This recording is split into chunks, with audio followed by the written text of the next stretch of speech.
Hello again, and welcome back. In this segment, I want to talk about some of the ways that insights from the research, insights that we get by engaging with the research, can help us to find our way through discourses about nationalism. And this will be partly by making some observations and partly by raising some questions. Let me begin with some questions. First of all, one of the questions that we have to ask anytime that we're talking about categories of the national and of national identity is: does it make sense to talk about national identities? Does it make sense to talk about national characters and differences between national characters? And if it does, in what context does it make sense? When are we able to raise this, and when are we able not to raise this? I think it's very difficult to approach these questions without getting into the area of stereotype and other types of logical errors that we want to avoid. The second question that we want to raise is conceptions of national identity and the meaning of national identity and the force of national identity. Where do these conceptions come from?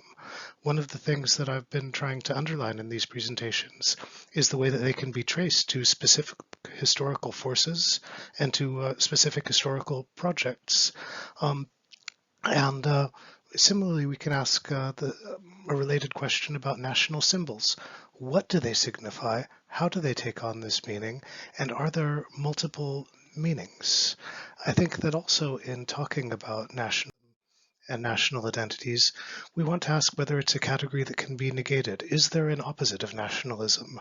Is it meaningful at all to raise the category of anti-nationalism? Is there something that is shared by all people and all forces that are described as anti-nationalist? In doing this, we raise some political questions. We raise questions about when is it that the power of nationalism is felt? When is it that nationalism is perceived as being attractive? We raise questions about the things that are perceived as being shared among national communities: memory, language, religion, cultural practices, orientations to history. How are these things shared? And how do the meanings that are attributed to them change? And finally, as a background question, this is a fundamental problem for anybody seriously engaged with nationalism. That is, you look at nationalist ideology and nationalist ideas, they come under scrutiny to appear to be empty and inconsistent, and nonetheless we're confronted with very frequent success of movements based on these ideas and based on mobilizing the feelings that are associated with national identity. We need to explain this. So what I want to do is to make some suggestions. So here are some general suggestions about nationalism. I've put these down as phrases, and I'll try to explain what these phrases mean.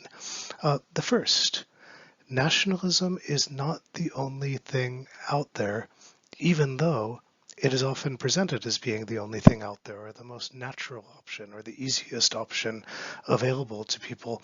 Here I think it's the case that political journalism and some political analyses have an influence in offering official statements and positions, offering the illusion that governments and officials speak for a mystical collective, but not engaging with the context out of which these are produced. In this sense, one of the most dangerous words that we need to be conscious of is the word "the." When we say that an attitude is shared by the Serbs, the Croats, the Bosniaks, the Albanians, whatever, the imposes a collectivity that conceptually eliminates diversity, and we know that if we're engaged with conditions on the ground, that diversity is out there. Second suggestion: we know that nationalism and national identities are connected to history, but they're not connected to history in a simple and mechanistic way. I mean, the primordialists, followers of Smith and people like that, see nationalism as a kind of expression of fundamental continuity with the historical past. This is easy to contest. Alternatively, we can see nationalism and national identity is connected to cultural factors, including the spread of education and literacy; political factors, including the spread of mass democracy and the engagement of propaganda; historical factors, including the retreat of empires and their dissolution, particularly in the 20th century; and economic factors, including the emergence of national markets for labor and goods. At this point, we're confronted with an interesting historical dilemma in nationalism. That is, the rise of nationalism tends to be associated with the rise of modernity, modern trade, modern communication, modern education, modern labor, modern political institutions. More and more contemporary nationalism tends to be associated with rejections of modernity, and this means that nationalism's relation to history is at best ambiguous. A third observation I'll offer about nationalism: we can talk about identities in a social environment as being diverse. Some identities develop in a national or nationalist direction, and some do not. And this is one of the places where efforts to generate standard correlates of nationality tend to fall apart. We want to take factors like shared language, shared religion, shared history, shared cultural practices as forming a basis for a national identity. These are all factors that apply in some situations and do not apply in others. There are no correlates that apply uniformly or generally or across the board to all national identities or to all nationalist movements. A fourth observation that I'll offer is that we can look at nationalism as an independent variable, that is, as being a cause of political developments, or we can look at it as being a dependent variable, as something that is produced by particular situations. But we always have to raise this as a question. Are we going to attribute phenomena that we can observe to nationalism, or are we going to attribute nationalism to the phenomena that we can observe? I would offer the suggestion that in most cases, we are better off considering nationalism as an independent variable, that is something that is produced by a particular set of acts and circumstances and decisions and situations. And finally, this is an observation that's been made before. Nationalism is a form of politics. This is an observation that is most strongly associated with the theory of John Brewley. What's important here probably is, first of all, as a form of politics, what politics involves is the quest to gain political power. That is, it's an enterprise of seeking dominance. And second, all forms of politics compete with other forms of politics. So success means identifying the interest of the Nationalist Party with the interest of the community. But this is, of course, always contested, whether the contestation is widely recognized from outside or not. If we want to bring these points together and offer some general suggestions, something in the form of instructions for how to approach nationalism, it might look like this. First,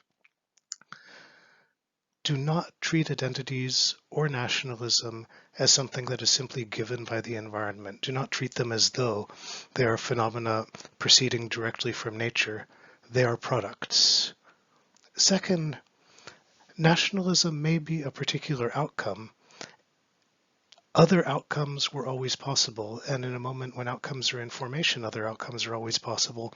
Always consider that there are alternatives. There are, even if they receive less attention than nationalism. This is perhaps a form of laziness on the part of a lot of analysts. And what this means is that in looking at any social environment and looking at the states that we're looking at, we need to look beneath the surface. What are the social forces at play? What is at stake in contests over identity? Who is promoting nationalist hypotheses and nationalist mobilization? Who is opposing them? And what is making forces strong or weak? That is, we need to take this political movement seriously as politics, and in doing it, we see it as operating in a complex political environment where there is contestation, where there is competition, and where things are at stake. In the next section, I want to move more directly into the recent experience of the region that we're studying of Southeast Europe and try to answer the question of whether we can understand nationalism better as a cause or as a consequence of political developments.